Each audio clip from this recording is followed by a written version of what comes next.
Hey, everybody. When it comes to one team dominating its sport, no team has dominated like the women's soccer team at the University of North Carolina. They are the New York Yankees of women's soccer, and the numbers prove it.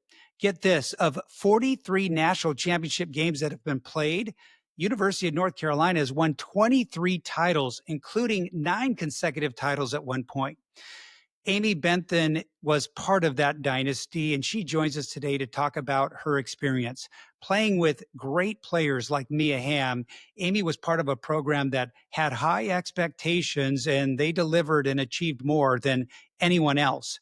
After college, Amy went on to a life in ministry, and that led her to her two current roles. One is team chaplain of the Seattle Reign FC professional women's soccer team, and the other as a life coach, helping others navigate the challenges that come at us every day.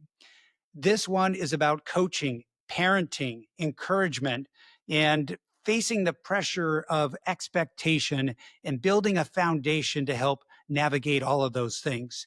It's been a fascinating journey for this athlete, this coach, this mom, and I'm grateful today for our conversation with Amy Benthin.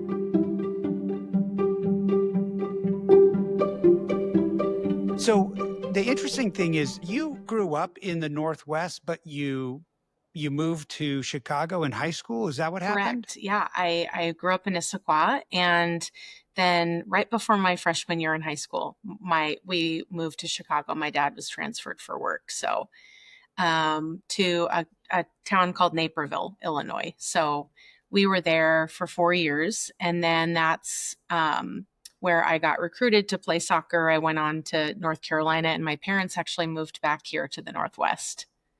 Yeah. Oh, okay. So then they came back and then you ended up back here. And Correct.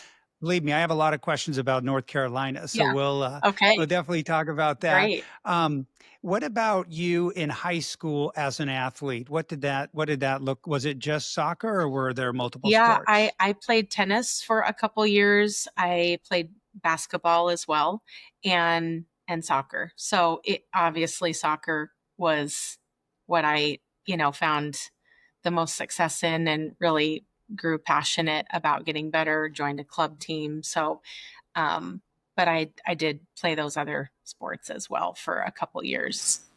Was college a possibility in basketball or any No. other sports for No. you? No. No. And then where did you play in soccer? What position I were was a you? right fullback, so I was a defender. Okay, Yeah. right. Yeah.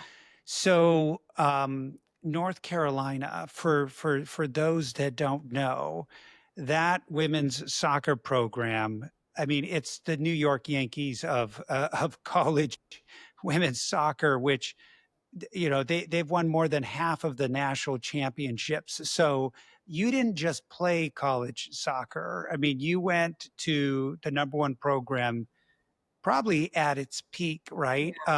What was that recruitment process like for you? Mhm. Yeah, I mean, first of all, as I get older, the more I appreciate the opportunity. Really, I think when you're young, you just don't have the full Mm. perspective of what's happening to you. So I'm very grateful for the opportunity. I was on a pretty competitive club team. And so through the course of tournaments we were playing in, as well as going to the North Carolina team camp, um, I was sort of on their radar, if you will, along with a teammate of mine who was probably one of the number one recruits in the nation, an All Mm. American. And, you know, I have no problem with humility to say I was probably drafting off of her, as well, which, hey, that's okay. And Sure. so, yeah, I had colleges reaching out to me interested in me coming. I had quite a few college visits that I took to other schools, and really, back in the day, it was letters in the mail that you're getting from colleges, phone calls, just building that relationship, similar to how it is today, minus the letters in the mail. But yeah, just really, it's that building a relationship with the coaches, finding out what they're Mhm. looking for, asking questions, and then determining what really is the right fit for you as an athlete. And ultimately, it was between Notre Dame and North Carolina. For me, those were my top two choices.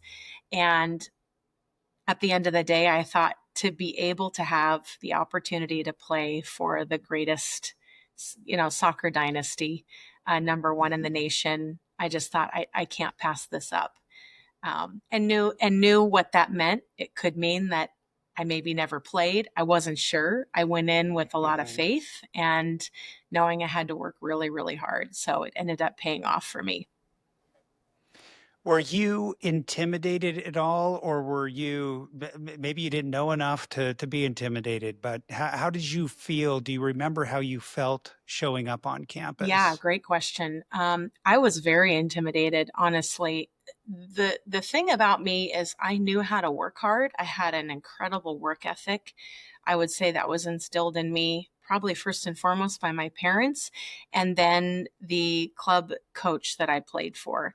She was really big on those small disciplines that led to not only wins on the pitch, but really just wins as an athlete with taking care of your body, getting good sleep, being hydrated, training. So I would say, even though I was intimidated going into playing for North Carolina, um, I felt prepared. It was one of those things where there are things you can't control, and there are things you can control. And one of the things I knew beyond a shadow of a doubt that I could control was how fit I was going into preseason. And so I worked tirelessly the summer prior to preseason to prepare. So when I went in, I knew that I knew that I knew I was prepared physically and as much as I could mentally and emotionally for what was ahead. And so Mia Hamm was a senior when you were a freshman. Correct. Do I have that right? Correct. Yeah. So what what was that like playing with her? I mean it was a privilege. It was an honor. Again, at the time I had no idea what that would be like. I'll never forget a funny memory though.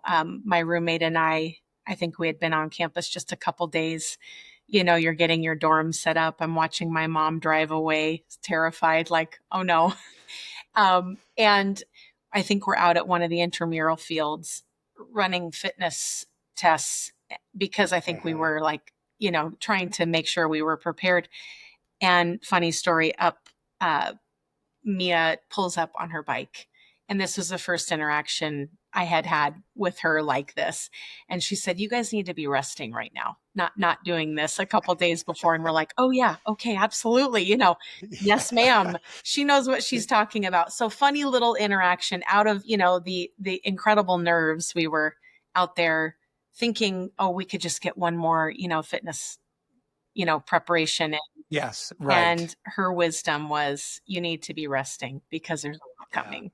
So, but yeah, Yeah. it was an incredible privilege. I got to mark her every day in practice. And, needless to say, I got, beat every time by her. She's very fast. She's an incredible athlete. She's a very humble person. Um, Mm. but like I say often when I work with athletes in my coaching business, because she was who I was marking as a freshman. Once she left, I felt so prepared, right, to mark Yeah. anyone else because I had the privilege of training with the best. Yeah, I mean, that 1 year with her and the talent level, right? You rise to the talent level around Absolutely. you, so I'm sure it was a very deep team, and the record proves that, but, to be able to get that even 1 year of that with her, I mean, one Absolutely. of the greatest of all time, True. and also the greatest, I mean, Anson Dorrance, the coach, anyone that knows soccer knows that name and everything he's done there. Um, what was your experience like with him as your coach?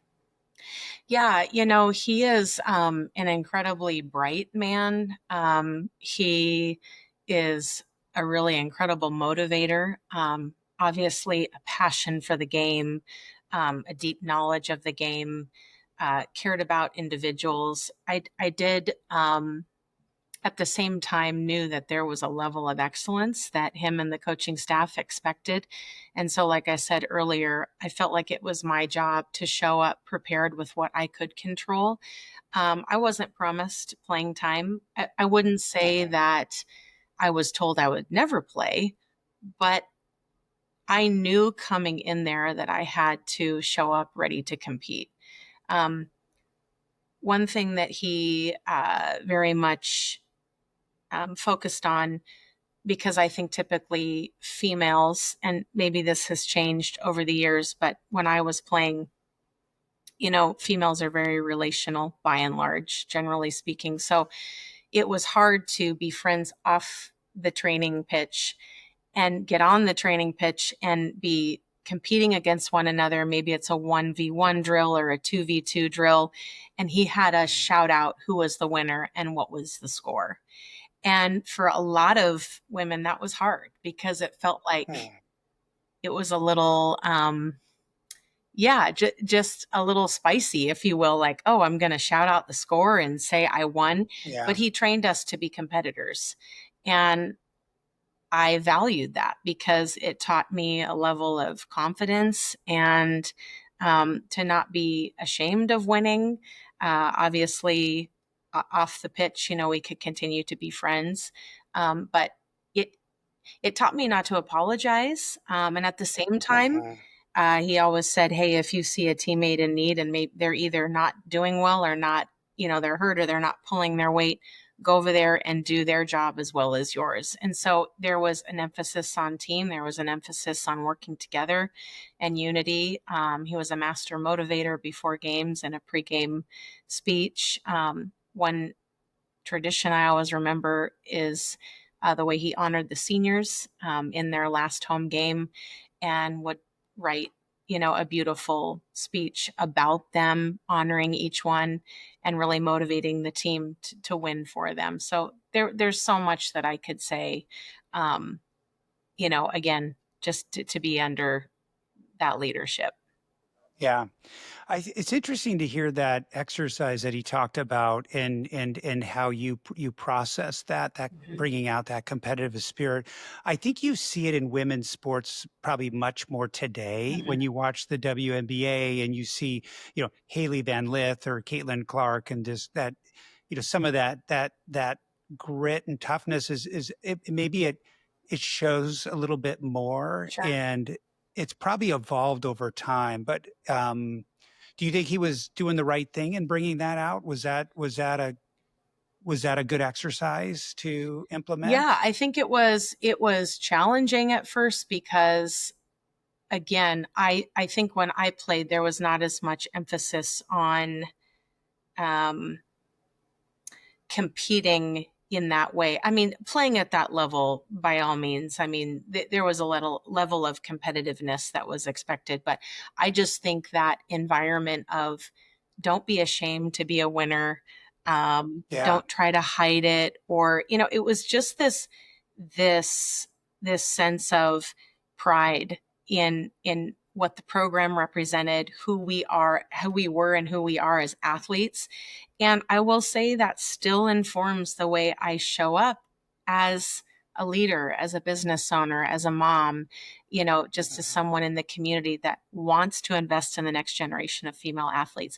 I think those moments of being proud of who I am and the accomplishments and the things that the way I was choosing to show up as a Mhm. disciplined athlete. I appreciate that. And I think it still, carries into who I am today. So yeah, I do. I think the approach continues, to evolve. And I think there are people that are great motivators for female athletes. I think that there are those that have a lot to learn. Um, and there were moments that were, probably a little bit more challenging or, in reflection, maybe weren't as healthy. But again, like Mhm. we're seeing the value, seeing as a society, seeing people value female athletes and recognizing it isn't a one size fits all in the way young men have been motivated to play in sports. It is different in Mhm. motivating young women. And it doesn't mean it's less. It just means it's an art form nonetheless. So Yeah, and it does vary by personality. I sure. know with my own daughter who was in track this last year, she had a hard time like saying she wanted to win, Mm, like she wanted to win state, like putting it out there. mhm. We had a discussion about, and it was, I think she was managing expectations, maybe, like if she doesn't say that she wants to win state, and she doesn't win, then she's controlled, that. Sure. So we talk through that, and whereas I noticed the boys on the team were much more vocal about what Mhm. they wanted. So it depends on the person, but I think that's an evolving Agreed. thing about, that there's a fine line between, cockiness and Sure. confidence, right? And that. Yeah. So But to your point, like y- culturally, look at what has happened with female professional sports. And yeah. again, people are noticing and people are valuing it. And that, I think, as a result, we're seeing a celebration of the incredible capacity that female athletes have. And so, I'm proud of that. And I think I'm proud to be, a part of that legacy, if you will, Yeah. and being able to empower the next generation. So I do think that there is, still those levels of how do you teach someone to win, but be a humble yet confident athlete. Like, I'm here for that. I love that. I think that those are life lessons. At the same time, just culturally, women are taught to apologize for everything. And so Mhm. I'm glad that, I can empower the next generation to say, hey, you can win and you don't need to apologize for that. And Right. you're incredible. You're empowered to do so. And that doesn't mean you're cocky. It means you really believe in the gifts that God has given you. Use those and let's celebrate that. Yeah. That I totally agree. That I love that. Did you thinking about your time there, did you feel pressure? I think there was 9 national championships won in a row. You were part of Mhm, some of that. mhm. Do you remember feeling pressure to win? Yeah, I mean, absolutely. I think there was a pressure on the team because I think prior to my freshman year, there were 8 wins in a row. Mm, And so my freshman year, we won again. I think because I was a not a starter my freshman year, maybe I didn't feel as much of that pressure all the time. mhm. But again, every practice having to rise to the occasion and say, even if I'm not starting, I'm still a vital part of this team. And obviously helping our starters to be prepared. And when my name is called and I'm going in there, I need to be ready to give 100%. So I would say, as a program, we always felt like there was a target on our back, right? I mean, Mhm. to rise to the top is one thing, to stay at the top is another. Um, and I want to say there's a statistic, I think this is right. We had not lost on our home field in 10 years. And and so yeah, I think that there is a level of excellence that's required to maintain that top position. When we had lost, I believe it was to Duke on our home field, which, what a rivalry there.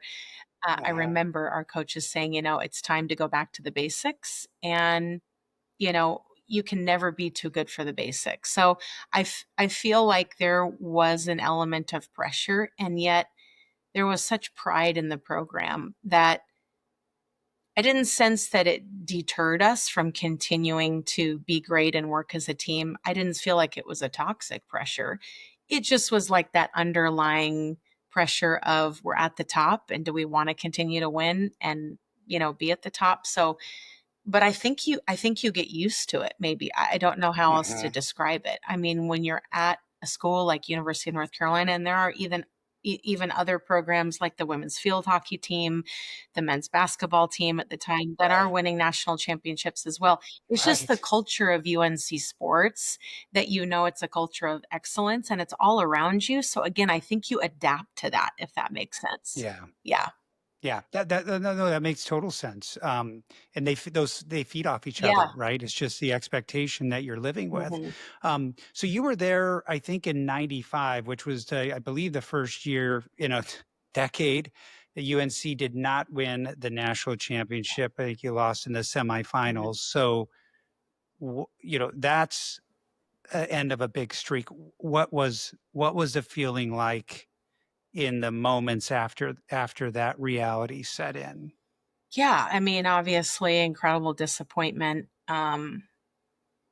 It's funny. I think when you're young, you maybe it's just me, but I feel like you recover quicker sometimes from losses or I believe failures. it. So I have to Mhm. say, I don't remember like this acute long term sense of disappointment or even feeling personal disappointment or shame, if you will. I think obviously as a team we were disappointed. It was a heavy feeling to know we were even hosting the national championship and we were knocked out in the semis. So we didn't get to win on our home field. That was Mhm. incredibly disappointing. Um, but it was one of those again where it was back to the drawing board sort of mentality. Let's go back. It's another practice, it's another training, it's another game, it's another time in the weight room. How are we going to respond to this adversity and rise to the occasion? I think that's innately in me as a human being and as an athlete, Mhm. and I felt like that was the mentality of the team as well. We weren't going to wallow. We weren't going to stay stuck. We were going to continue to do the next right thing to show up in a different way next season. And we had a lot of fun in the off season as a team. We stayed fit. We did something called roller hockey, where it was like a hockey on a tennis court, and Yeah. we made fitness fun. And honestly, we had just a great camaraderie. So I wouldn't say that we stayed stuck.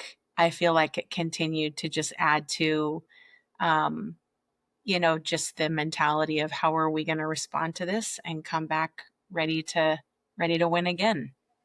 Yeah, which says something about your team, your coaches.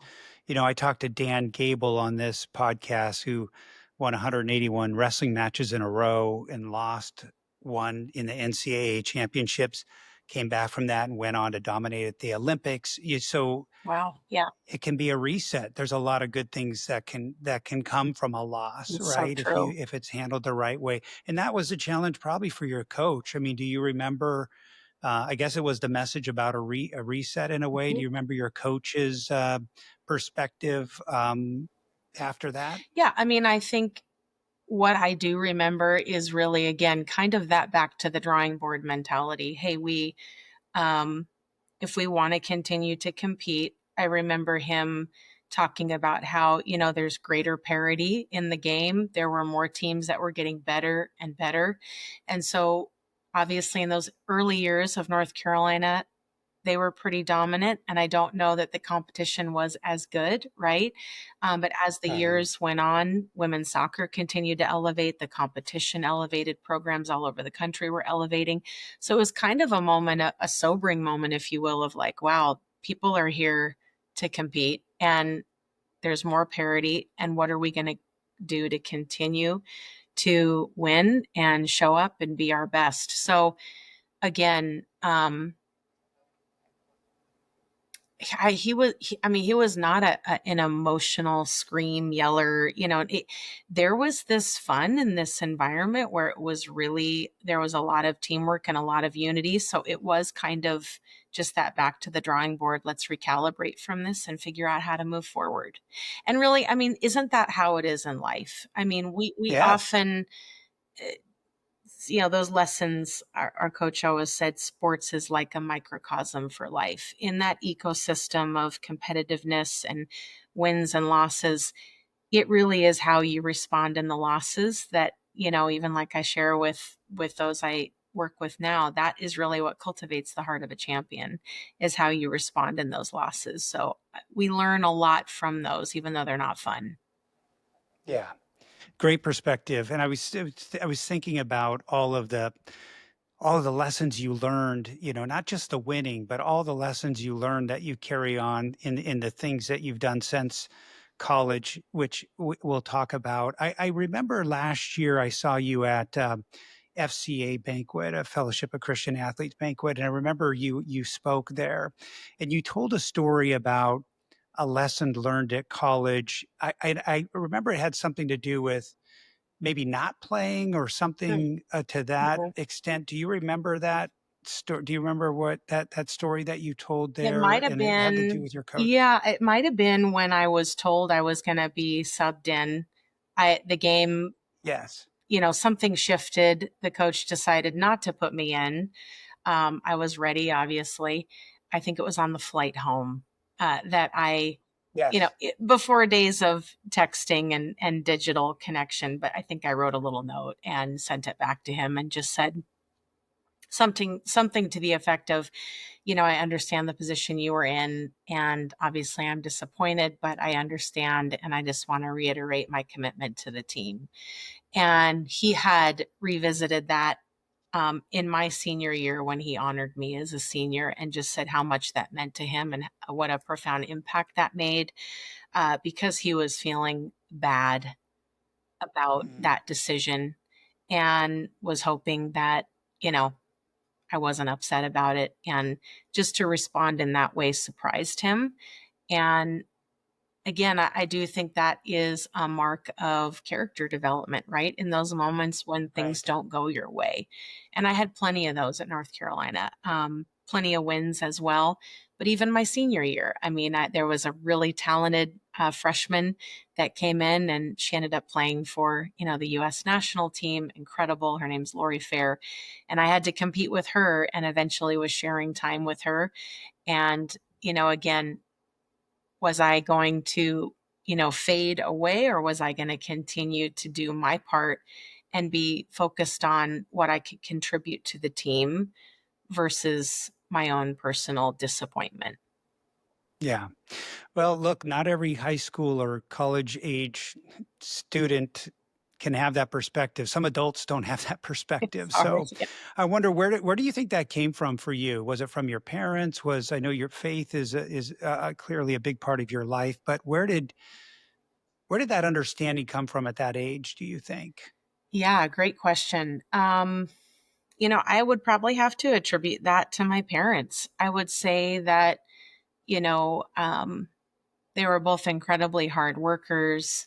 I think that they taught me to always go the extra mile, whether it was academics or in sports. And it was just this team mentality. I think being in team sports from a very young age, uh, as well as their commitment to me as parents and teaching me those lessons early on about how to just be, a good person, how to be someone who was other centered, someone that was for the team, that knew I was a contributor to the team's success. I was always very athletic. I was strong. I was fast.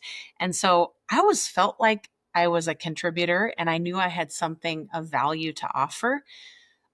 But for whatever reason, again, maybe my parents' incredible, just character development in me was never seeing myself as, as the star, if you will, or Mhm. um, with a sense of pride in a negative way. And so I think I just went into North Carolina with that foundation of character that continued to serve me through the disappointments and through the really hard moments. For my freshman year, playing 10 minutes or less, again with a starting roster of at least 4 or 5 national Mhm. team players. Obviously, we had a certain level of fitness to maintain, and so because I wasn't playing in a game, which is 90 minutes, when everyone else was leaving the field and the lights were turning off, I was running fitness tests, Right. with other people as well. But those are the moments, the decisions when no one's watching, right? That you choose to Mhm. say, am I going to do the hard work when no one's looking? Those are the character, developing moments. So it's always been important to me. Integrity's been a huge value for me. Showing up and being a team player is a core value of mine. And yeah, I think those are the moments maybe it shined the most. How much was your faith a factor in managing all of that? We talked about the pressure, we talked Mhm, about how you handle adversity, mhm, how you handle success. mhm. At that point in your life, was that a staple for you? Yeah, so I didn't grow up in a home that had faith, and actually encountered the gospel and heard about Jesus at a summer camp when I was probably about 10 years old. So Mm. I was intrigued. I responded. I felt like I made that decision to invite, the Lord into my life. And I would say that there was a shift in the way that um,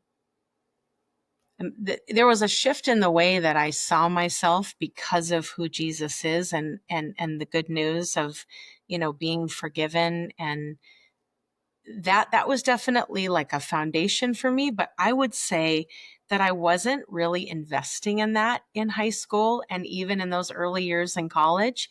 And so even though there was that foundation, there were ministries like Athletes in Action, Fellowship of Christian Athletes on campus at UNC, that even though I wasn't really, really involved, I was going regularly, and there were leaders and people that were investing in me. And they were making an impact, even though I wouldn't say that it was probably primary. I regret that now. It probably wasn't primary. It was still a common thread in my life that probably kept me anchored, knowing that apart from my performance, I was still loved by God, valued by God, that my identity wasn't solely in how I showed up on the soccer field. So Mhm. looking back, that was absolutely a part of it. Was Jesus truly Lord of my life at that point? No. But I was very much in an exploring phase of my life. I was curious, and it's really special. I had leaders that were investing in me, like I said, from Athletes in Action, Fellowship of Christian Athletes, frankly, teammates and others that would come alongside and speak life over me. And it was years later that, in one case, I was able to reach out to a leader that invested in me from Athletes in Action and say thank you. There were so many times I stood you up for coffee or I was flaky, Yeah. but you know what? You didn't give up on me, and I just want to Mm. say thank you, because I went on to be in the ministry for well Right. over 20 years. And I was able to say, I think in large part because of the way you loved me when I was maybe unlovable or didn't respond. Those moments still made an impact in my life. So I'm really Yeah. grateful. That's the beauty of those programs, I think, right? They're there on campus, what they're there as a resource, for and students may use them then, may use them later, Mhm. just like Young Life or some of these, I see it at the high school level with my kids. These programs are there to be a resource and it might make a difference down the road, or it might make a difference, immediately. You don't know, Yeah. but that's the beauty of it, and it may have been making an impact whether you recognize it or not at the time too. Exactly. And I think of the scripture, I think it's in First Corinthians where it says, some plant and some water, but it's the Lord who brings the increase. And I would say there were so many people that sowed into my life love, unconditional love. They sowed prayer. They sowed just their time and their presence, and it did reap in my life. And so it reminds me often that when I'm investing in other young people or I'm investing in athletes in my chaplaining work with the NWSL, you're not doing it for the response that you're getting or the feedback. You're doing it unto the Lord, and you never know, what part of the process, what role you get to play. Either Right. way, it's an honor. And I would say those people that did that for me made a lasting impact. And so, yeah, it keeps you encouraged and reminding you we're not the savior. We just get to love people well and be a bridge for people, and God brings the increase.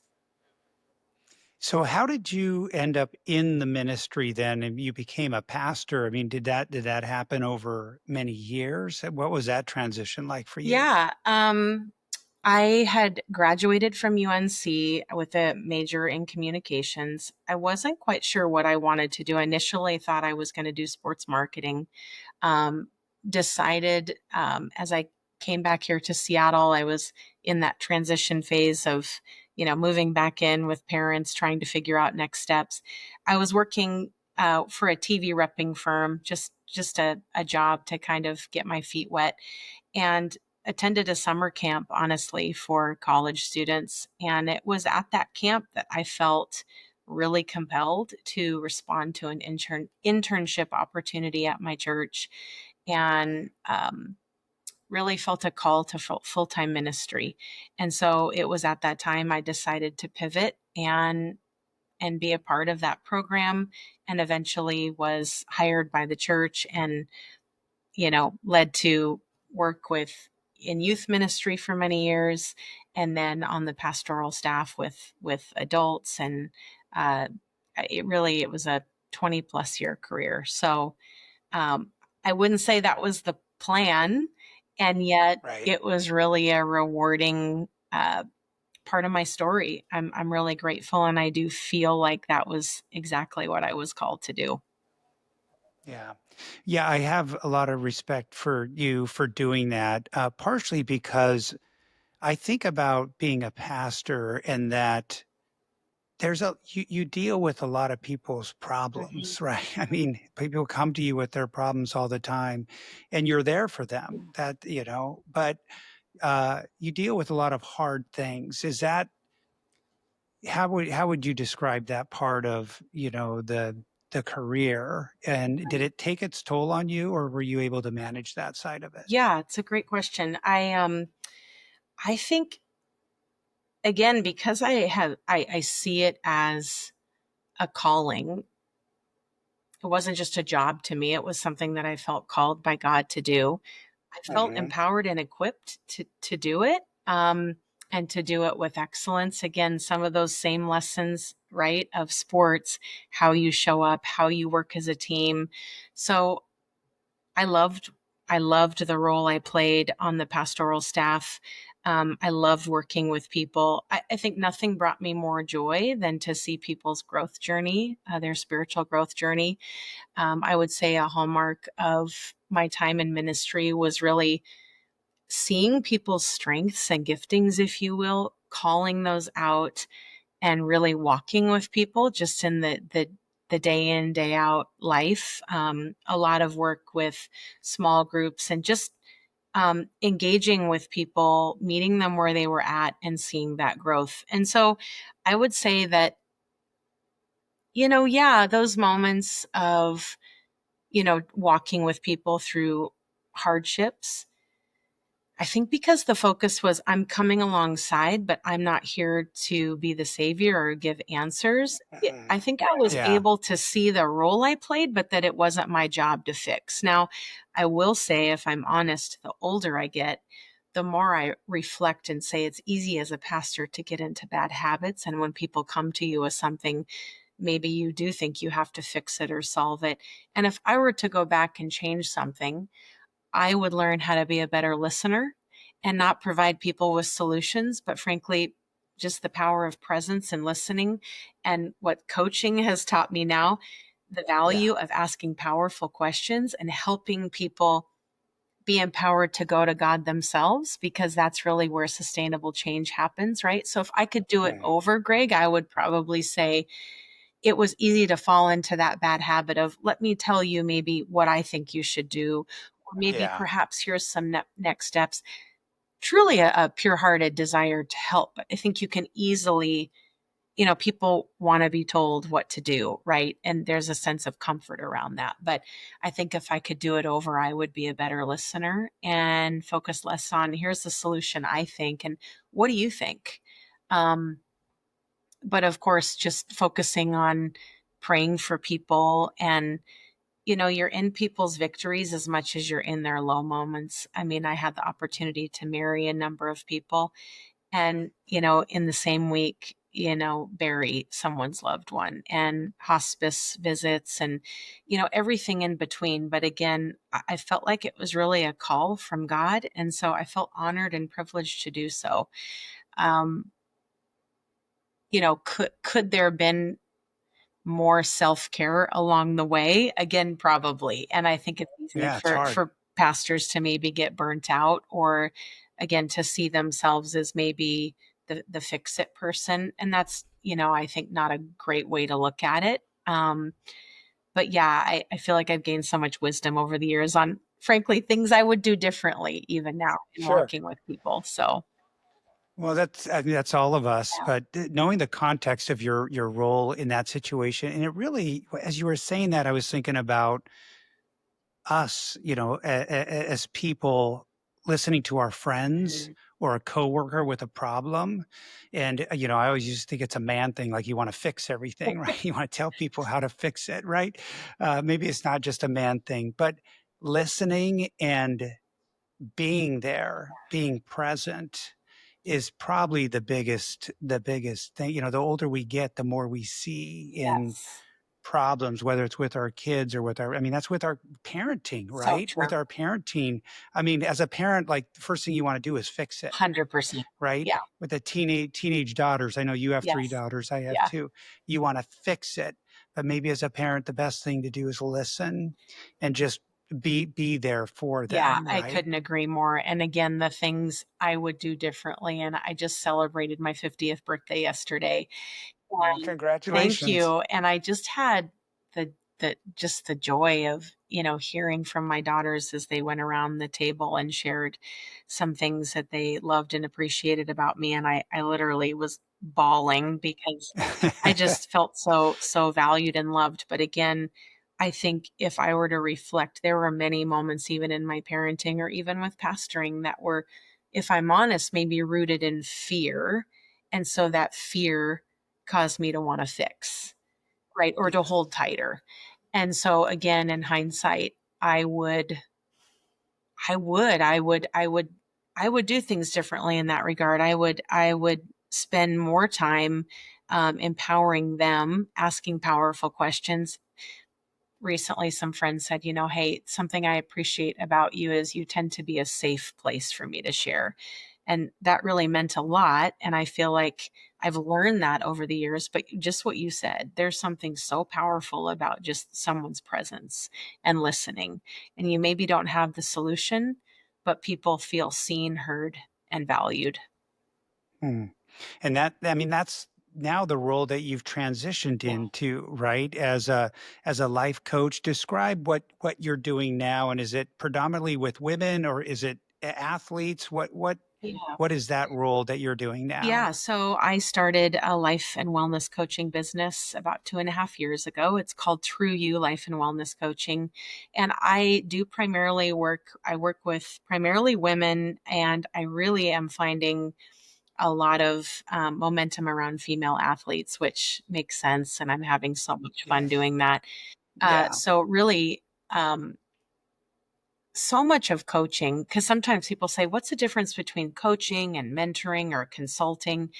And really, coaching is forward facing. You're helping someone move forward in their goals or their journey. You're not telling people what to do, you're not giving your own advice, but you really are creating space for people, similar to therapy in that regard, creating a safe place for them to process, but asking powerful questions, curious questions, to help them have the agency to move forward in wherever they feel stuck or whatever their goals are.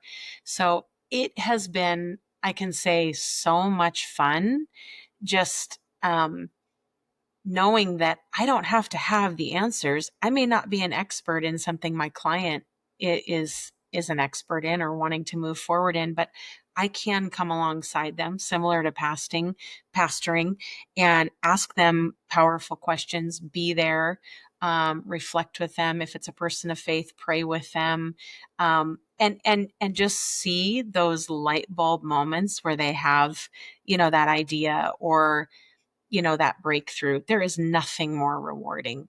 And like I said, I love working with female athletes. I feel like I want to invest in that next generation so that they're not only thriving on the field or on the basketball court, but they're thriving in relationships and in life off the pitch as well, off the court. So Mhm. I really love a holistic approach where I'm investing in people, body, soul, and spirit. What do you think the biggest challenges that you're seeing from your athletes or the people you're coaching? Is there what's holding them back, or what's the biggest angst Mhm, that they're feeling mhm. typically? Yeah, I would say by and large, it's a lot of fear of failure. Um, in some cases, fear of success. What will this mean? If I do find success, a lot of with athletes, a lot of pressure to perform. And so, how can you continue? I think one of my roles that I'm so thankful for is I can remind them of their identity apart from their sport and how helping them be anchored in that identity apart from performance will actually enhance performance, right? Because Mhm. they'll be anchored in something grounded, um, versus just the outcome of the game or the match. And I think that brings so much peace to an athlete. So, um, I really love to work with people on those foundational skills so that they feel like they have anchor points. We talk a lot about core values. And of course, when you know your values, those values inform your identity. Those values inform how you show up. They inform your actions. So I love focusing on those things with clients so that whatever the situation is, they feel like they have, the agency and the tools to move forward. But yeah, I would say fear is a big one and performance and pressure. Think about how much energy is wasted on fear, Mhm. right? Fear of the Fear unknown, of the this unknown. You're uncertainty, so right? right. Fear of trying, like, or fear of putting yourself out Yeah, there. And so it seems like part of what you're doing is helping people deal with it's a uncertainty great because point. you don't know what's going to happen. So how do you help someone deal with the unknown or that uncertainty that's Mhm. out there? Mhm. Yeah, I mean, I think what is key is to focus on where are you at right now and what are the tools that you have. So, as a coach, there's a number of coaching tools that we can use to try to focus on where are you currently at. And I heard it said one time, this phrase, dropping the pin on your location, on your heart location, right? I love that. The founder of Revelation Wellness shared that in one of her books. And I love that idea of we can't move forward successfully if you don't know where you are currently. And so, you know, again, that foundation of where is your current level of satisfaction with these different areas in your life. We'll often do something called the wheel of life, and you can add any wedge, if you will, to this wheel. But Mhm. understanding where are you with relationships, where are you with your career, with a significant other, thinking about these different areas that are important to people and saying, what is your current level of satisfaction in this, and where do you want to go? The goal is not a perfect 10. The goal is not like, oh, I don't need, I don't need any help in this area. It's understanding this is where I currently am and this is where I want to go. And staying stuck is not an option. So I think if you can help people build that foundation, understand what they have right now, a lot of times it is that moment with clients of, wow, I do have that. Oh, how did you handle this in past situations? Oh, wow. Do you think you can use those same tools to tackle this? And so Mhm. it's so fun to watch that empowerment happen and to be a part of that journey. So I think helping people know where they currently are, where they want to go, it sets them up for, how to move forward and get unstuck Yeah. in many cases. Yeah, and you get them to talk and think through it, Yes. right? So these things that, like, they've never realized, I'm suspecting. How much do you think people, athletes or just general people, struggle with comparison? Like, we're always comparing ourselves to other people. Athletes, certainly do that. Mhm. Do you see people struggling with that? Yeah, I mean, I think it's a big um, it's a big challenge for anyone, right? And we have, like, for example, for athletes, you have people you look up to, people that you want to emulate, and I think that's wonderful. And at the same time, it's so easy to fall into that trap of wanting to be maybe just like them, or maybe on your team you're struggling with comparison to a teammate. And so I think what I love to do is focus on what are your strengths, what are your gifts, what are your superpowers, and seeing people see their value and their gifts and their strengths that God has given them is so wonderful, because it informs the way they can really move forward. But comparison can steal, right? It can cause a lot of Mm. paralysis.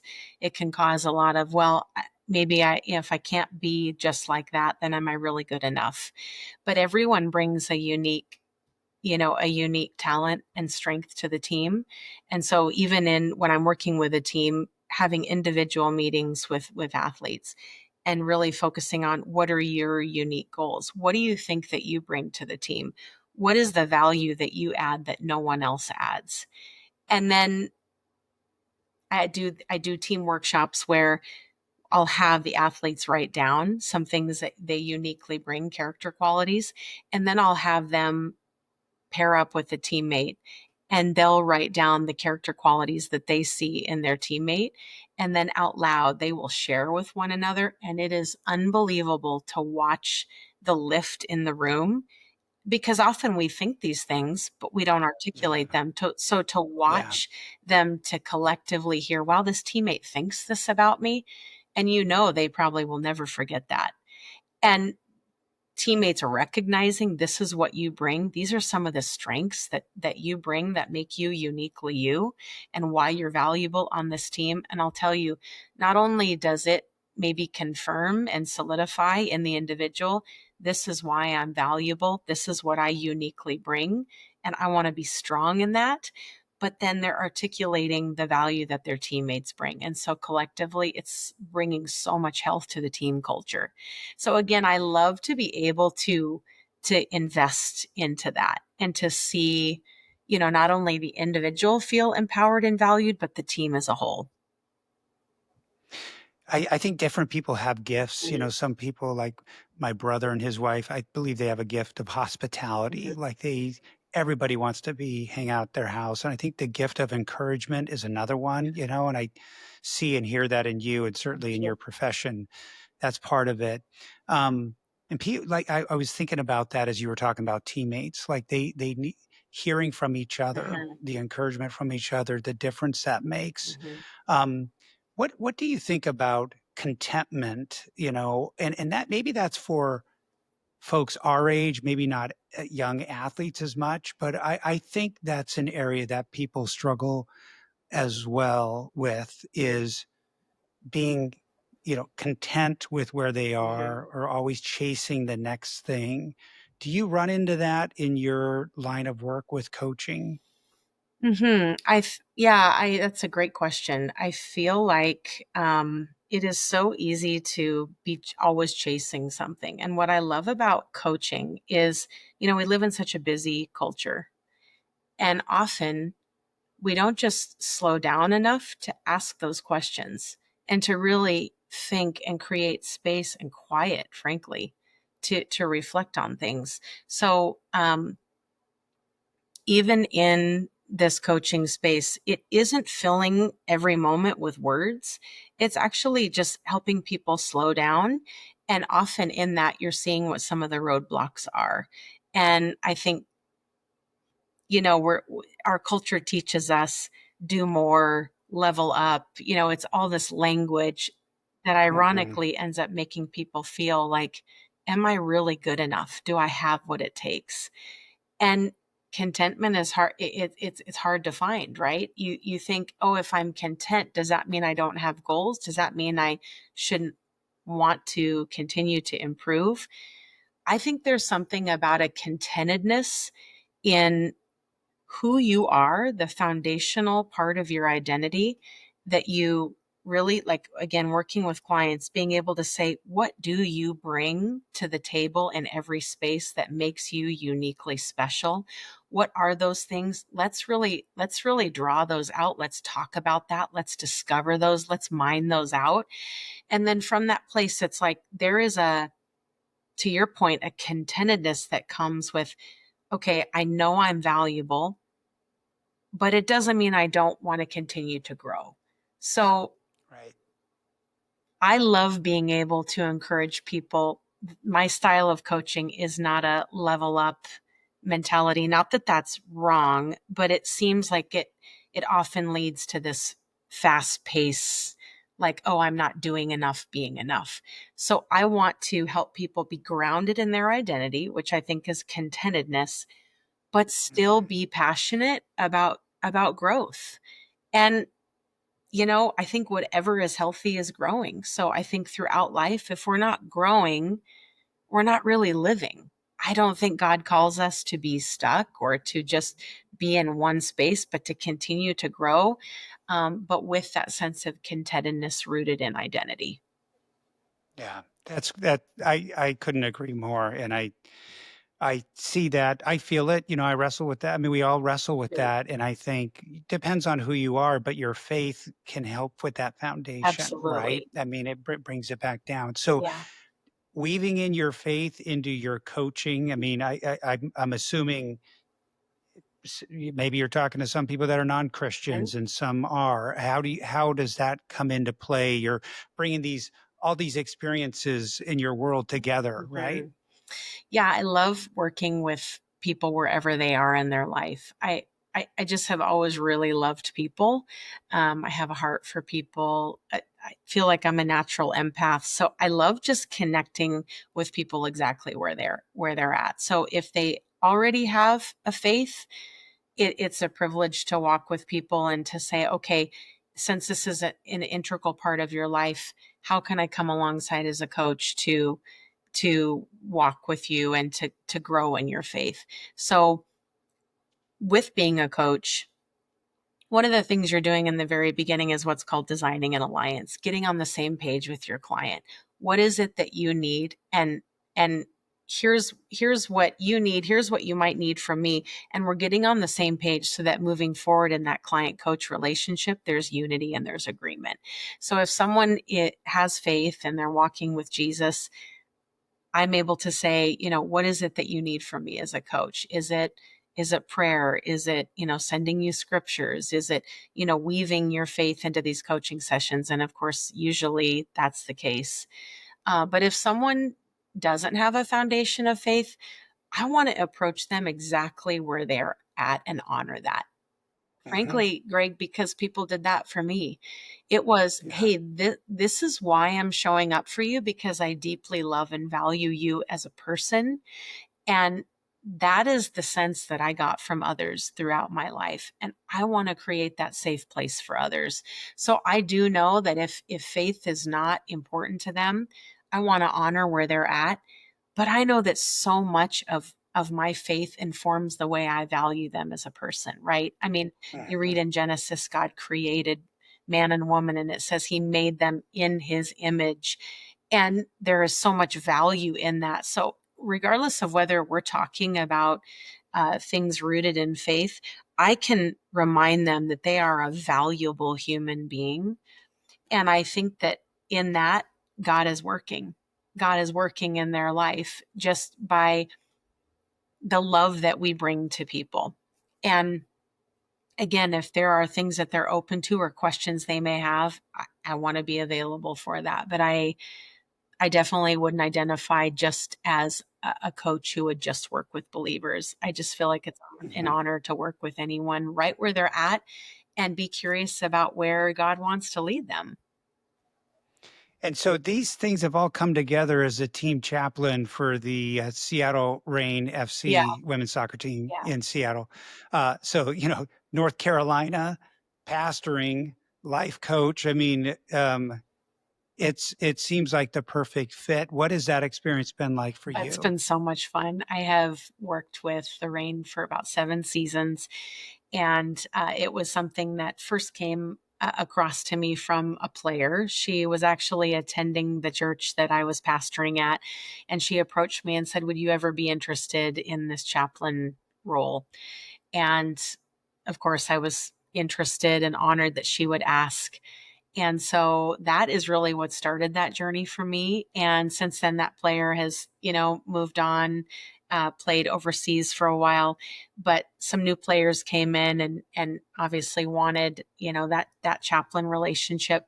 And so really it's again, that idea of showing up for people, creating space for them to feel supported in their spiritual journey, wherever they're currently at, being a good listener, providing prayer, providing whatever they might need, being having a listening ear.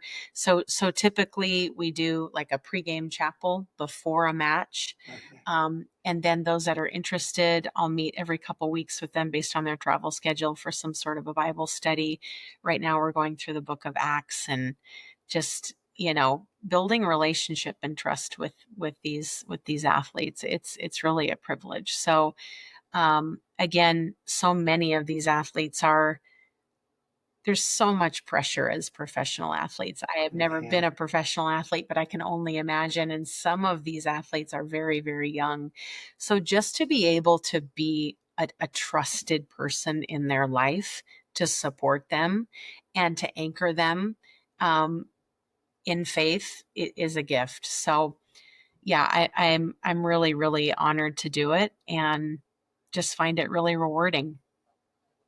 Yeah. Well, it seems like a perfect fit. All these experiences that you have, I just think it's fascinating, this life that you've had, and these experiences. Yeah. You're also a mom of three Right, daughters. right. And is it hard to put on the life coach hat and then the soccer experience, the athlete hat, the pastor hat, and the mom, and you know Yeah. the mom hat? How do you get through to them without you pushing too hard? Oh my gosh, that's a tough question, Greg, because they would probably tell you, "Oh gosh, mom, you were trying to control too much early on." Again, Greg, when you're 50, you learn a lot, right? The things that you would do differently. I think the longer I am a mom and frankly walk with Jesus, the more humble I get and the more I realize I didn't know, right? And that maybe Mhm. that's a sign of spiritual maturity, right? But I think the older they have gotten and the longer I've been a mom, the more I value just being there for them and recognizing I can't control, but I can continue as I get older to coach and come alongside. And my favorite question these days with my younger adults is, how can I support you? Because it Mhm. really is reminding them I'm here for you, but I know that you're making decisions. And so let me know how I can come alongside and support that. And I think they feel that support, but know that they're empowered to make their own decisions. So early on, I think trying to juggle it all, there's probably times I did great and there's probably times I was a total failure, but you learn from all of that, and you learn how you know, you, I think you learn about the legacy that you want to leave. Um, and so much of this experience with sports and obviously ministry and motherhood, it's continued to weave this really beautiful tapestry that now, yeah, I've got more life to live, but in your 50s, you become a little more reflective and go, Mhm. okay, what is the legacy that I want to leave? Mhm. And so yeah, I think I've always had a big capacity. So I always have my hands in something. And you know, again, as a pastor, like I wanted to make sure I was a present mom and, just, yeah, present for people. So now I feel like it's what I've gained in all of those past experiences, it's making me a better mom. It's helping me to come alongside and support my daughters, but not control. Obviously, there's moments that are not easy, but I yeah, I'm learning a lot. I think if Yeah. you're done learning, then you're not. you're missing it. We have to always keep learning. We have Yeah. to always be ready to learn and learn from our kids. Honestly, I mean, the feedback they've given me has immensely helped me to be a better mom and show up in the way that they need to. Because you know this, Greg. I mean, your girls are different. My girls are all so unique Mhm. and so different. And you can't do the same thing with each one and expect, that it's going to work or be successful or be what they need. So trying to really be adaptable and be committed to that growth journey myself. Yeah. Well, that applies for all of us as parents, you know. I mean, you make a mistake and you keep going, you keep working on Yeah. it, you The know, but power of being present. forgiveness, right? Yeah. Yeah, right, right. But being present is definitely helpful. So true True You Life and Wellness Yep. Coaching. What's the website if people want to check that out and learn more Yeah. about you and what you Yeah. do? Thanks. The website is My True You Coaching, and I will maybe we could put it in the show notes. I will definitely do Yeah, that. Yeah. mytrueyoucoach.com. And, you'll see on there the different offerings that I have, from team workshops to individual coaching and working, with athletes. But it's fun. It's a work in progress. But yeah, it's mytrueyoucoach.com. And I'm on Perfect. socials too. So Yeah. on Instagram, it's True You Coach. Okay.